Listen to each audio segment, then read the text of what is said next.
In the last year, we have helped over 250 clothing brands with their website conversion, optimizing ads, refining their strategies, and generating over 10 million more in revenue. So you could say that we've learned a thing or two about competitor research, aka spying on your competition. And if there's one thing that it's true and holds true, is that success leaves clues, right?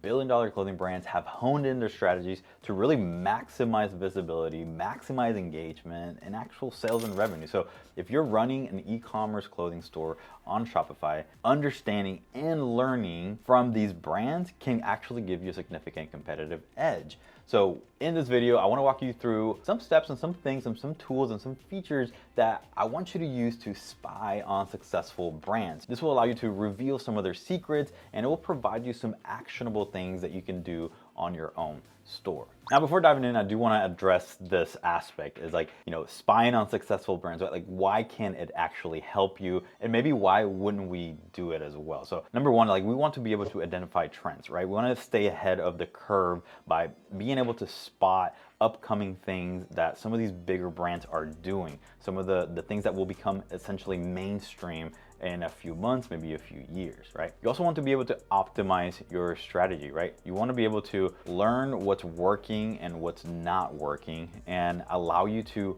refine your own marketing, your own product, your own customer service strategies. Like, there's a lot that you can extrapolate from a single brand that it's not just you're stealing their product, right? That's usually what comes to mind when you're talking about spying on them, like you're stealing their product. Like, no, there's a lot more things that go into building a brand that is much more than just a product. Now, you can also gain some insights into their weaknesses, and you can also capitalize on some opportunities or some things that may be missing. So this may not be super helpful, if you're spying on a billion-dollar brand, but if you're doing maybe a little bit more close to your brand competitor research, then you're able to sort of spot some of the things that are weaknesses for those brands, and you can extrapolate and make it better for your own. And at the end of the day, I'm a huge fan of not reinventing the wheel, right? Like, if there's something that's working out there, it's because it's been proven, they've been testing it, they spent a lot of money trying to figure out if that's the right way of doing things or not. So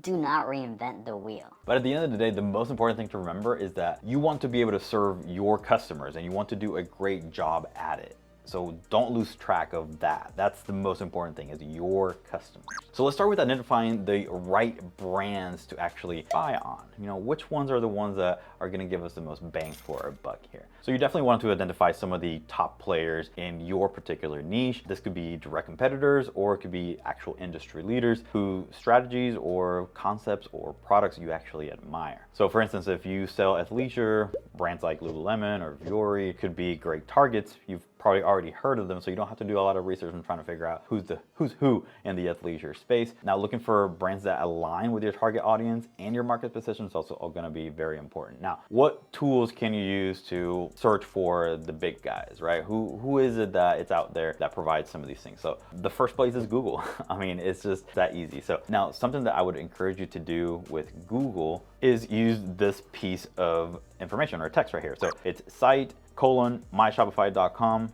and then in quotations, the actual keyword that you're trying to research for.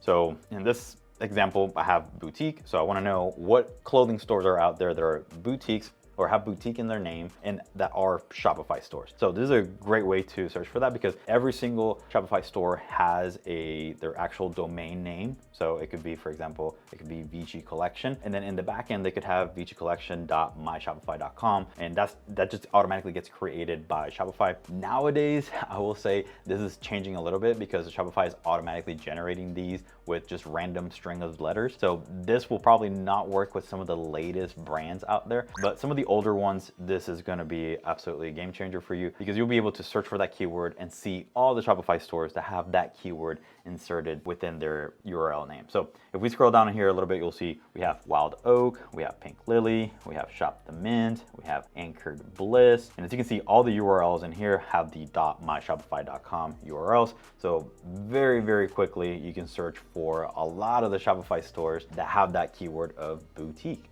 So in doing so, you can search for some of the bigger players. Obviously, if they show up here on the first page, probably going to be, a little bit more recognizable than, some of the other ones down the line over here. But this will give you just a really good idea of what's out there, and it will also give you an idea of which ones are actually using Shopify here in the back end. The second tool that I want you to use for identifying some of these bigger brands is BuiltWith. Now, with BuiltWith, they have several things that we're going to talk about throughout this video, but in this particular feature, if we scroll down here and you click on tools, you'll want to click on e-commerce lists. And with e-commerce lists, you can actually get Shopify, global Shopify stores, global Shopify Plus stores, and they can also give you some other platforms in here like Magento, WooCommerce, etc. But we're more interested in the Shopify aspect of things, right? So if we click on Shopify, we get the full list of these are some of the top Shopify stores right now globally, right? So it's just a great tool to get a little bit more insight into what's working, what's not working. And obviously, going back to Shopify, knowing which ones are going to be the top Shopify stores. They also give you some additional information as far as location, estimated sales revenue. I will say this just as a little note, estimated sales revenue and any tool out there that guarantees you that they can determine the sales revenue of a store, all they're doing is guesstimating. So even this one right here, it's still at the end of the day a guesstimate, right? They're maybe taking into consideration the traffic that's coming into the store, maybe the amount of products they have, etc. So, but again, I would never trust any sales revenue data from any app or any tool out there. Now, a couple other interesting things they have in here is their social reach, or how many people they have, employees, the amount of traffic they're getting, and then the tech spend, because this is what BuiltWith is actually for, it's to figure out what tools each of these brands are using. So they give you an estimate of how much they think that this particular brand is spending on software and apps. So this could include Shopify, Klaviyo, all the additional third-party apps in the back end, any analytic tools and anything like that. And it just adds up the tally of what they think, right? It's the tier that they're on. And it gives you sort of an estimate of what they think they're spending on that. So very powerful information and just good things to know right within here. Now, once you've determined the who's who, after that, the next thing that I want you to do is actually analyze their actual website, right? See their user experience, explore their actual design. A brand's website is really going to be that first point of contact for a lot of customers. Sometimes it could be social media, but a website is truly where they start to connect the dots and potentially make the purchase, right? So some things that I want you to analyze and things that you can just look out for yourself by just going to the main website is just identifying the homepage layout. I do this a lot for a lot of brands out there. The homepage, it's the business card, right? It's the first impression that your customers get. So I want you to note things like the design elements, the color schemes that they're using. Are they doing any product highlights? Are they doing any promotions? What are they using their announcement bar at the very top for? One of the main things here is navigation, right? Examine the ease of use of their navigations and see how their products are actually categorized. This is something that I think a lot of clothing brands struggle with initially, is trying to figure out how exactly they want to categorize their products in here. And a lot of times, like, they tend to just leave it very simply and maybe categorize only by maybe product type. But there's a lot of things, for example, just doing a drop down here for dresses, they're categorizing by style, by occasion, by length, by color. So these are all things that, again, the customers, they shop differently depending on, who your customer, who your ideal audience actually is. So providing multiple ways for the customer to find and explore products is absolutely crucial. And this is one of my favorite things, is analyzing the brand's navigation and seeing how they have it structured. Obviously, some of the other things, product descriptions, images, videos, are they doing customer reviews? Where exactly are they putting customer reviews? Do they have user-generated content? These are all things that you can do by yourself without having any other third-party tools or anything like that. Just look and see how they're doing things, how they're structuring things within the homepage as well, right? Do they have a big hero banner? Do they have new arrivals? Do they have collections? Do they have an Instagram feed? What exactly is in the Instagram feed, right? A lot of times people tend to do an Instagram feed just because they're doing an Instagram feed, but are they doing an Instagram feed because that's the way of them sharing some social proof, right? And user-generated content? Then that's like a no-brainer. Go ahead and do something like that. Now, beyond what your eyes can see, right, within the website, let's get into some actual tools that will help you determine maybe some of the things that they're using here for this particular website. Now, we want to go back to BuiltWith, because I think BuiltWith is probably one of the best tools out there to really reveal that tech stack, right? What apps they're using, what platform, analytics tools, all that kind of stuff. So let's open up BuiltWith. Instantly, you get a full list of their technology profiles, what they call it, and they actually break it down into multiple categories. So the first one here is analytics and tracking. So you'll see Klaviyo, Elevar, Hotjar, Grin, Threat Metrics, Dynamic Yield, Bazaar Voice, Curate, like Google Analytics, Facebook Pixel, TikTok Pixel. So you can see there's quite a lot of things that they're doing here and in the back end. And the good thing about this, or maybe good or bad thing, is not all of these are technically apps in the Shopify App Store. Some of these could be, you know, that, like for example, the Facebook Pixel and TikTok Pixel, these are just sales channels that they've connected. And beyond that, they've actually also connected the Pixel, so they're able to retarget these customers a little bit better. In terms of widgets, this will probably be the closest to the actual apps that you will see in the actual Shopify App Store. So we have Back in Stock, Search Spring, Talkable, Agolia, Periodic, Swim wish list. So yeah, we have quite a lot of different things in here in the back end. As you can see, the e-commerce that they're using is Shopify. In here, you will also see a few other apps. So they're using Rise AI. That's probably for loyalty, gift cards, store credit, etc., and some other Push Owl for notifications and things like that. So like I said, not all of these are going to be apps. So for example, Shopify gift card, that's not an app that you install. That's just a feature built in within Shopify that is just part of the list of technology, right, that they're actually using.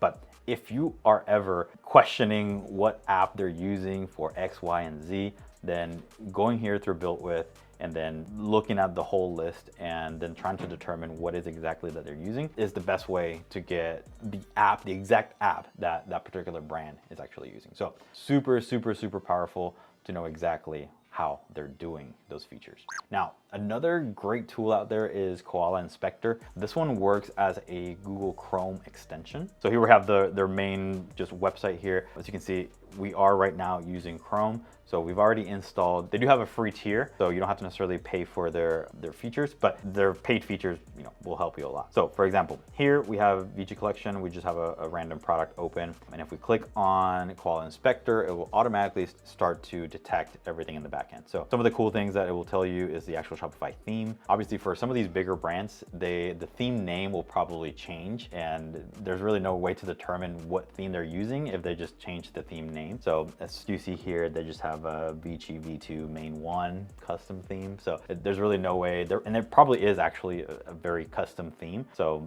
there's no way to copy that in particular. And as you start scrolling here within the structure, you'll see some of the same apps that we saw with BuiltWith. So you have Rise, you have Yotpo in here, you have the Push Owl notification right within here, Klaviyo, etc. You also have the Facebook, Google, and you have a few apps that are undetected. Obviously, it's not going to give you 100% of everything, but it does a really, really good job at a glance. It's a Chrome extension, so you can just push the button and see all this information on the site structure very quickly.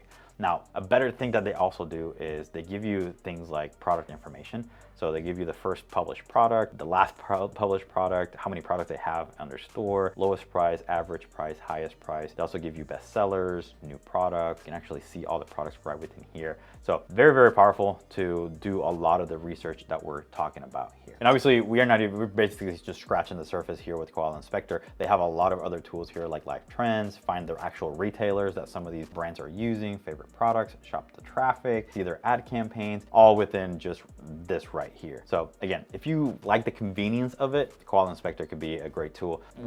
Even with the best-selling products and things like that, like I would still be kind of weary about the actual data they give you, but it's going to be, I think, good enough for the purpose of just doing general research for that particular brand. Hey, if you're liking this video so far, please consider hitting that like button and subscribing to our channel. We release 2 new videos every week. Now, if you are a little bit more old school and you want to check out like an actual app that they're using right within here, something that you can do is you can use your browser inspector. So for example, we have this reviews section down here with Vici, and maybe I ran it through BuiltWith and I saw maybe a couple of apps that could be doing the reviews. So I'm not exactly sure which one they're using. Something that you can do is you can actually right click on this element, whatever element, you know, within this review section. You can click inspect on your Google Chrome browser. And then in here, it will start to look a little fuzzy, you know, with all the code in here. here, but really, and this is one of those things that it doesn't work every single time, but it can give you, again, that competitive advantage. So I'm gonna teach you how to do this. All you have to do really is just click inspect and then start looking at some of the class names for some of these sections. So as you can see right here, I'm starting to look at this trend of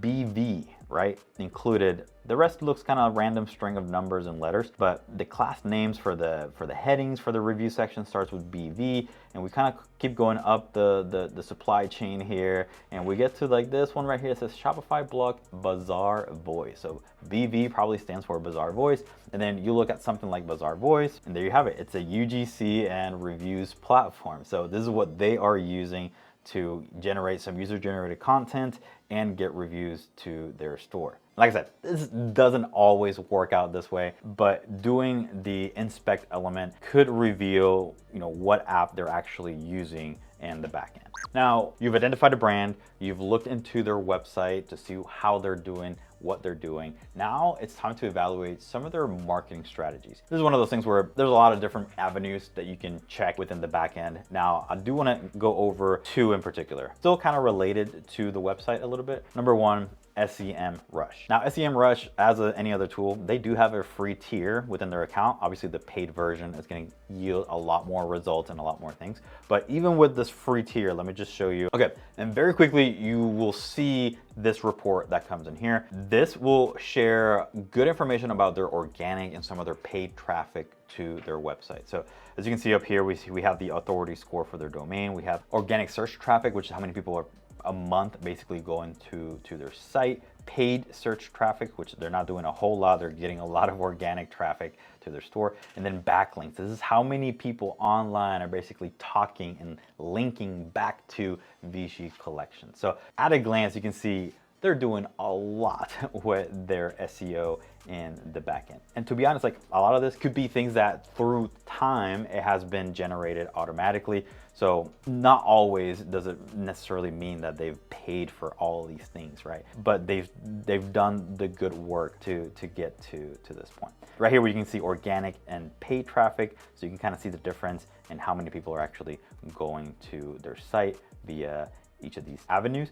You also have countries, so obviously predominantly US, Canada, and the UK. Down here, we can see some organic research. So we get to know some of their top organic keywords. Obviously, when it comes to a big brand like this, more than likely people are gonna be searching for Vichy to find Vichy collection. So you'll see here towards the top, Vichy, Vichy dolls, Vichy dolls, Vichy collection, Vichy collection. So these are just some of the top words that people are using, which more than likely is going to be the actual name, which is pretty normal. But you can click on the details and you can get a bigger list of some of the other keywords in here. So obviously with the free plan, it gives you, cuts it off, but with the pro plan, you can actually see a lot more. But it kind of cuts up to, yeah, still everything is it's Vichy at the end of the day here. Something else that I truly love about this is that it also shows us some organic competitions. So we have Pink Lily, we have Shop the Mint, Shop Impressions, and then Petal and Pup here. And then over here on this side, it kind of shows you the competitive positioning. So how many search traffic and how many organic keywords they have in their actual website. So as you can see, it looks like Pink Lily has maybe slightly better search traffic, but they're blowing everyone else here out of the water with their organic keywords. So they're adding a lot more keywords into maybe their collection pages or product pages. Maybe they have a dedicated blog post. So there's a lot of keywords being added to the website in order to try to basically rank for more things. And then we have that Petal and Pup that one's doing just insane because it doesn't sound like a boutique, but I guess it is a boutique. I don't get the pup thing, but there we go. There you have it. That's one of the bigger competitors. Cool. Like I said, SEMrush, it can reveal a lot of what they're doing with their organic and keywords and search in the backend, which again, kind of goes back to all the marketing strategies behind the actual website. Now, beyond the website, and I think another place, obviously, you probably heard this before already, go to the Meta ads library, to find some of the ads that they're doing. So that's, been there, done that. Now, a different place that I think a lot of people don't know about on how to get access to their emails is this little tool called Mild. And with Mild, think of this as a meta ads library or just a search engine just for emails. So you don't have to necessarily sign up to some of these brands' email lists or anything like that. You can literally type in Vichy in here. Actually, let's type in Vichy collection. And then you can see the emails that they're sending. As you can see, like this right here matches their current header and headline here on the website. So there you go, hint, hint, hint. There's an idea there for you. Make sure that your emails and your website, the content actually matches. So this is like one of the latest emails here that they've sent. As you can see, you can basically see the whole email, just a copy of it linked right within here. Obviously you can click on the brand and then see all the most recent emails and everything that they've been sending to their customers. So very powerful tool in order to see exactly some of the marketing strategies behind some of these brands without having necessarily to, sign up and everything. But other things that you can, extrapolate from this is also going to be the headlines, the subject lines of the emails, the frequency on how much they're actually sending these, and you can kind of just gauge from here. June 2nd, 1, 2, 3, they've sent already 4 emails today alone. And again, some of these could be to different lists, etc. So that's the beauty of something like this, is that you're gonna get pretty much all the emails, not just the ones catered to you and your particular email address. Now, if you've already spied through, some of the big competitors out there and you're wondering what's next, then I want you to watch this video next here where I rebuild Vuori's website from scratch. You get the whole homepage basically done inside of Shopify. No third-party apps, nothing else. Check that out.